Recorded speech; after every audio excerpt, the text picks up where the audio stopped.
Nesta quarta-feira, a Igreja Católica inicia a Quaresma, um período que dura 40 dias e prepara os fiéis para a Páscoa. É um tempo marcado por símbolos, tradições e também muitas dúvidas práticas. Pode ou não pode comer carne? Só vale na sexta? Precisa jejuar todos os dias? Trocar carne por peixe resolve? Para esclarecer tudo isso e falar também sobre a campanha da Fraternidade 2026, nós conversamos agora com o padre José Carlos Guabiraba, pároco da Catedral Diocesana Nossa Senhora Aparecida. Padre, seja muito bem-vindo, é sempre uma honra recebê-lo aqui. Muito bom dia. Obrigado, Suelen, Jonathan, bom dia a vocês, aos que nos ouvem, nos veem, nos acompanham pela Jovem Pan. Alegria muito grande estar aqui hoje, quarta-feira de cinzas, início da Quaresma para a Igreja Católica. Padre, a Quaresma é um caminho que a Igreja propõe olhando para a vida de Jesus. O que ele viveu nesses 40 dias no deserto que inspira esse tempo? Então, 40, exatamente o número 40. É Quaresma, quadragésima, 40, traz de volta o simbolismo do 40 na Bíblia, que é muito presente. 40 reporta um tempo de preparação, né? Preparação antes de algo importante, de uma decisão importante. É um caminho, de fato. E lembra Jesus que permaneceu no deserto 40 dias, jejuando, enfrentando as tentações de Satanás, para sair fortalecido na sua identidade de Filho de Deus. Então, para nós também é um período em que nós reforçamos a nossa identidade fundamental. Quem somos nós? Nós somos filhos de Deus. Somos batizados, somos filhos de Deus. Esse é um período em que nós retomamos isso com mais afinco, olhamos com mais seriedade para isso. Vivemos um pouco aquele adágio, aquele princípio. Torna-te o que és. E o que nós somos? Filhos de Deus. E a quarta-feira de cinzas marca oficialmente o início da Quaresma. O que o dia de hoje representa na prática para os fiéis? Hoje é um dia especial de oração. Hoje nos é proposto o jejum e abstinência de carne. O jejum significa abster-se de todo excesso, para abrir espaço em nós, sobretudo no coração, para aquilo que é importante. E o que é importante para nós? O amor. Então, quarta-feira de cinzas, essencialmente é isso. E, no caso, no dia de hoje, para os fiéis, é recomendado que não se consuma carne. Nenhum tipo, ou pode comer um peixinho? Como funciona? E para quem é esse jejum?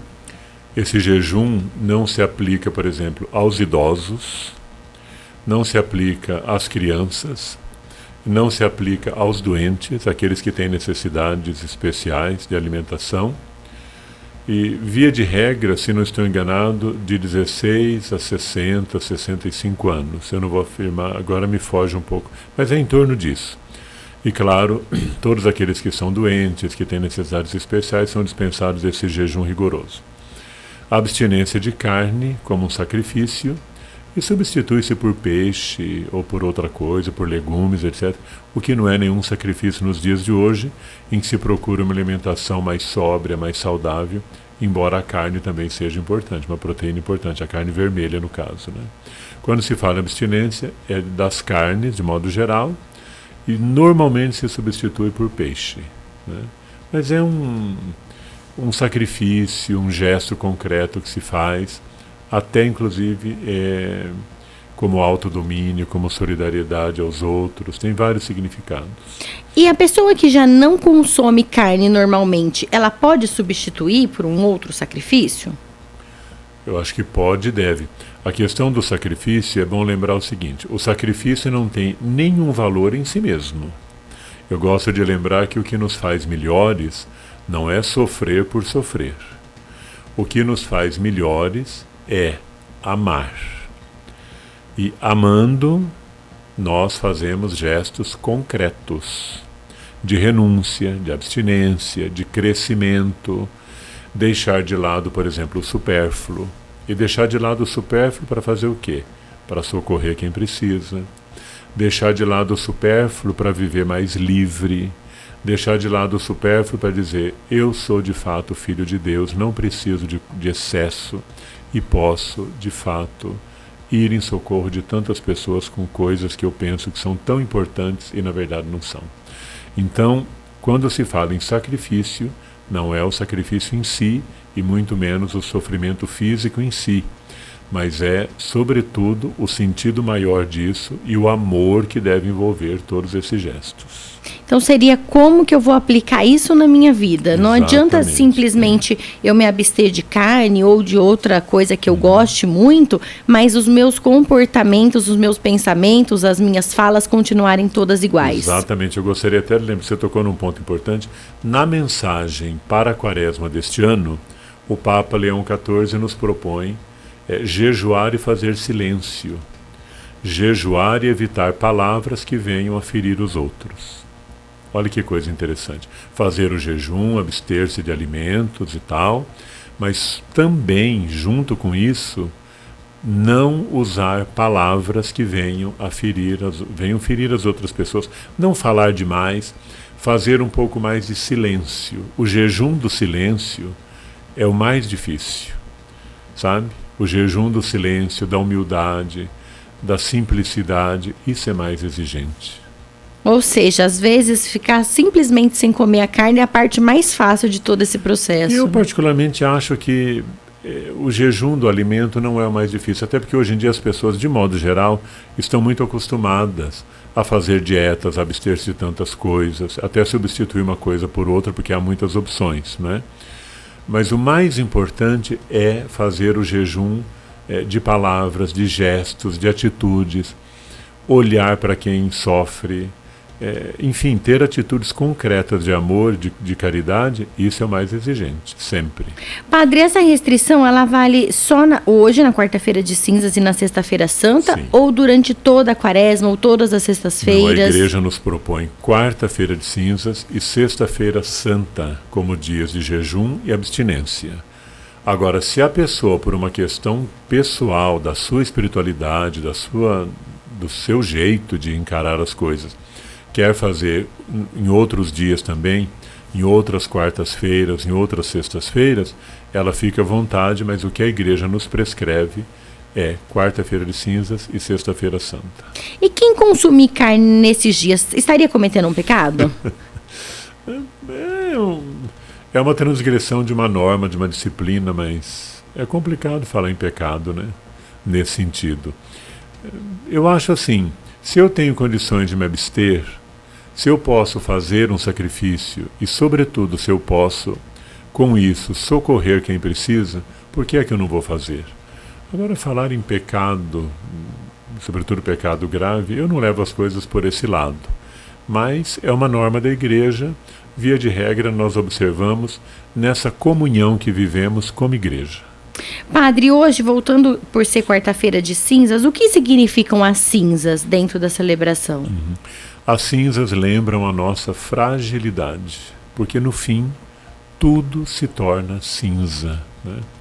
E é bonito porque é um paradoxo. Ao mesmo tempo que tudo na natureza é bonito, é forte, é vigoroso, é também frágil, né? Nós somos um somatório de muitas capacidades, mas também de muitas fragilidades. Então as cinzas nos lembram a importância da humildade. E como dizia Santa Teresa d'Ávila, a humildade é a verdade. Ser verdadeiro é ser humilde, e vice-versa. Nós podemos muitas coisas, somos capazes de muitas coisas, mas também somos muito limitados. E aí precisamos ter humildade, simplicidade, reconhecer o outro e ir dentro dos nossos limites. Então as cinzas nos lembram que nós precisamos ter limites, reconhecer a grandeza de Deus, reconhecer que precisamos de ajuda e reconhecer também a importância das outras pessoas. Hoje é então uma missa importante para o católico. Muito, para nós católicos é muito importante. É uma celebração especial, uma celebração penitencial. As leituras bíblicas hoje nos levam a refletir sobre a importância de pedir perdão, reconhecer as faltas. Nós cantamos hoje o famoso Miserere, o Salmo 50, não é? Misericórdia, Senhor. Tá? o Salmo 50 que nos leva a reconhecer nossas faltas, a pedir a Deus um coração novo, mas sobretudo a proclamar a alegria da salvação que vem de Deus. Então é um dia muito bonito. E hoje o Evangelho de Mateus, no capítulo 6, nos convida a praticar tudo na presença de Deus, para glorificar a Deus e não para ser vistos pelos outros, ou seja, deixar de lado a vaidade e praticar a oração, a esmola e o jejum para glorificar a Deus e para fazer o bem ao próximo e para crescer como filho de Deus. Então a mensagem hoje é belíssima, a celebração hoje é muito, muito importante para nós. A gente já vai falar aqui daqui a pouquinho como que você faz para saber o horário das missas de hoje. O Jonathan Alves vai abrir no Instagram aqui para a gente da Diocese Araçatuba, a gente já volta a falar sobre o horário. Padre, nesse período a decoração e até o tom das celebrações, eles mudam por quê? É bom lembrar que no tempo da Quaresma a liturgia não é triste e a igreja não fica triste. Mas a igreja fica mais sóbria. Nós não cantamos o hino de louvor, por exemplo, o Glória, usamos paramento roxo, e a igreja não fica enfeitada, não usamos decorações muito suntuosas. Em alguns casos, os santos algumas igrejas são até cobertos, né? É isso hoje, aqui na nossa região, por exemplo, não é tão comum, em algumas regiões mais antigas do país. Antigamente se cobria porque as imagens eram muito enfeitadas, muito suntuosas. Então, para dar um ar mais sóbrio nas igrejas, se fazia isso. Aqui, por exemplo, não se usa tanto na nossa região. Mas, de modo geral, as igrejas ficam mais sóbrias, de fato. Usamos uma decoração mais simples. A liturgia se reveste de uma simplicidade muito grande, porque nós estamos nos preparando para a maior de todas as celebrações, a maior de todas as alegrias, que é a proclamação da ressurreição do Senhor. Enquanto fazemos isso, nós nos despimos de todo o excesso e nós olhamos para o essencial. Mas eu repito, não é uma liturgia triste, as igrejas não ficam tristes. Elas ficam mais despojadas e mais sóbrias. Então as festas fora da igreja, festas de aniversário, casamento, outras celebrações, elas não precisam ser evitadas nesse período? Não. A vida segue. Mas nós católicos vamos caminhando, de modo geral, numa sobriedade muito grande. Nós vamos levar a nossa vida o mais possível normalmente. Agora eu penso que a Quaresma é um sinal durante o ano daquilo que a gente deve viver o tempo todo. Por isso que a Quaresma não deve ser esse período exagerado, não deve ser o período de uma penitência sem sentido, assim. Por isso que eu falo, não é período de rigor nem de tristeza. É um período que nos lembra aquilo que devemos viver o tempo todo. Fazer penitência sempre, olhar para o nosso coração sempre, evitar os excessos sempre. E evitar esses excessos para quê? Para sermos mais livres, mais sóbrios, mais solidários com os que precisam de nós. Isso é o que nós deveríamos viver um pouco o tempo todo, né? Que seria a gente olhar para a gente mesmo, mas também olhar para o outro. Exatamente. Aliás, nós olhamos para nós por quê? Olhando para Deus, que é o centro de tudo, olhamos para nós como filhos dele, como criaturas dele, e olhamos para o nosso semelhante. Afinal de contas, nós não estamos sozinhos, não é? Nós não existimos sozinhos. E olhamos os outros com os olhos de Deus e vemos a presença de Deus no outro, sem dúvida nenhuma. Então a Quaresma é um sinal daquilo que deve ser vivido por nós o tempo todo para saborearmos as verdadeiras alegrias. Quem vive o tempo todo na euforia e no excesso, não saboreia nada. Então, o tempo todo cuidar de uma certa sobriedade, de uma frugalidade normal, é o meio de realmente passar pela vida, saboreando a vida em profundidade e buscando uma alegria que realmente dure. E não sobra tempo também para autorreflexão, para esse autoconhecimento, para fazer aquela reforma íntima. Teve um caso, padre, que mexeu bastante comigo, assim, não quero julgar ninguém, quem sou eu, mas que me deixou bastante horrorizada a questão daquele caso de Tumbiara, do pai que, né, acabou com a vida e também com as dos 2 filhos, supostamente por causa de um adultério. Tem gente que diz que eles já estavam separados, tem gente que diz que não. E aí, além do caso ser chocante por si só, muita gente condenando a mãe como se, não que o adultério não seja algo ruim ou algo grave que comprometa a família, mas como se esse fosse um motivo para acabar com a vida de duas crianças inocentes. Então, assim, a partir do momento em que a gente faz esse tipo de julgamento, a gente já precisa parar. Opa, por que eu estou tendo esse pensamento? É claro que é algo condenável, mas a ponto de acabar com a vida de duas crianças e muita gente concordando com isso, como se a culpa fosse dela. Então, assim, é esse tipo de coisas do dia a dia que a gente tem que parar para pensar e falar, por que eu estou tendo pensamentos assim? Sabe, Suelen, eu penso que nós precisamos refletir muito sobre a qualidade dos nossos pensamentos, a qualidade das nossas relações. Por que é que eu me relaciono com alguém? Porque eu quero estabelecer comunhão com essa pessoa. Eu quero crescer junto com essa pessoa numa relação de comunhão. Então, é muito triste quando nós vemos na nossa sociedade hoje, na nossa cultura, uma relação que vai... Eu não vou entrar no mérito desse caso, porque é uma situação muito complexa, é uma tragédia muito grande, não é? Mas vamos pensar um pouquinho se nas nossas relações nós estamos estabelecendo comunhão ou posse, não é? Eu me relaciono com a outra pessoa com que espírito? De comunhão para crescermos juntos, para que essa relação dê frutos que sejam bons para os dois lados, para todos, ou eu vou com espírito de posse? Ninguém é propriedade de ninguém, e eu preciso olhar muito bem como é que eu vejo as pessoas e como é que eu me vejo a mim mesmo. Todo relacionamento tem que ser estabelecido, tem que ser vivido com muita liberdade. Onde não existe comunhão, existe posse. Sabe? Então, e onde não existe intimidade verdadeira, existe exposição. Então, algumas coisas têm que ser muito trabalhadas entre nós. Será que eu trabalho bem a minha intimidade, a ponto de compartilhá-la de modo saudável com outra pessoa, num clima de comunhão? Ou o que existe é exposição, né? Exposição, escancaramento de tudo. Será que realmente nós estabelecemos comunhão ou posse? Então, tudo isso tem que ser perguntado. E a gente precisa ter esse tempo de introspecção para a gente poder refletir sobre tudo isso, né? Com certeza. E depois tomar muito cuidado para julgar. E hoje é muito fácil julgar, emitir uma opinião, falar, etc. É muito complicado, uma situação muito complexa. Mas nós devemos sempre, quando acontece uma tragédia, nós devemos nos perguntar como estamos vivendo, o que estamos fazendo de diferente nas nossas relações. Padre, e para a gente encerrar, eu preciso perguntar, quero falar sobre a campanha da fraternidade deste ano, que é sobre a moradia. O que esse tema, o que a igreja quer provocar com essa escolha? A igreja sempre na campanha da fraternidade quer chamar a atenção para alguma questão gritante na sociedade. E este ano, à luz do Evangelho de João 1,14, não é? Ele veio morar entre nós, ele veio habitar entre nós, o Verbo se fez carne, o Verbo de Deus, que é Cristo.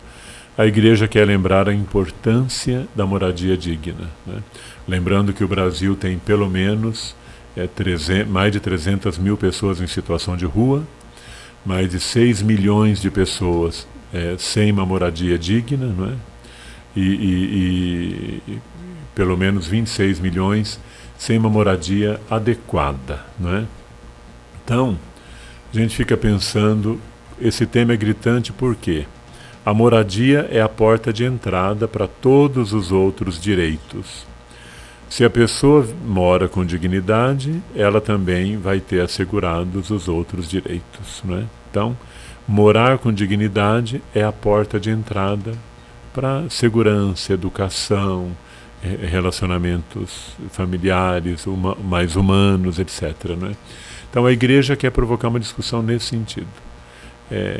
Uma resposta que precisa ser dada para milhares de pessoas que não têm uma moradia digna, ou que não têm casa, ou que vivem nas ruas, né? Lembrando sempre isso. Deus veio morar entre nós, fez morada entre nós, para lembrar que todos precisam ser acolhidos com dignidade. Muito bom, estamos recebendo aqui hoje Padre José Carlos Guabiraba, ele é pároco da Catedral Diocesana Nossa Senhora Aparecida aqui em Araçatuba. E o Jonathan vai colocar na tela pra gente, quem está acompanhando pelo YouTube e Facebook, os horários de missas de quarta-feira de cinzas hoje.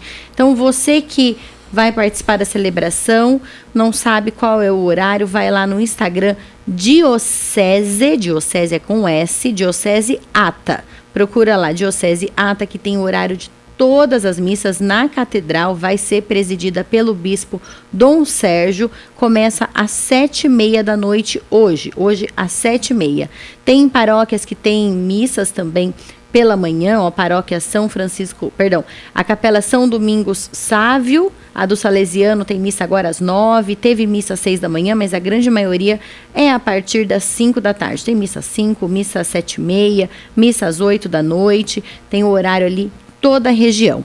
Padre, mais uma vez, muito obrigada por vir aqui, por aceitar o nosso convite. É sempre uma honra recebê-la. A gente sempre sai melhor do que entrou nessa entrevista, viu? Eu é que agradeço muito a oportunidade de refletir sobre a Quaresma, sobre a campanha da fraternidade, sobre esses temas tão importantes para nós católicos, para nós que queremos viver um tempo novo em preparação à Páscoa. Muito obrigado e que Deus nos abençoe e nos conserve na verdadeira sobriedade, que é abraçar o essencial, buscando relações novas, buscando a alegria que para nós, discípulos de Cristo, nos vem dele.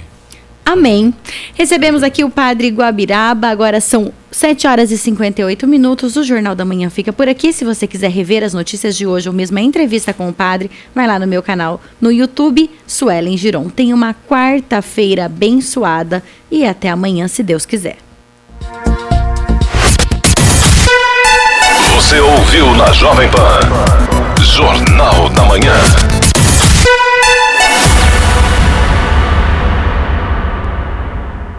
Nelore Corretora de Seguros, o melhor estudo de seguro da sua lavoura, automóvel, residencial, empresarial, máquina agrícola do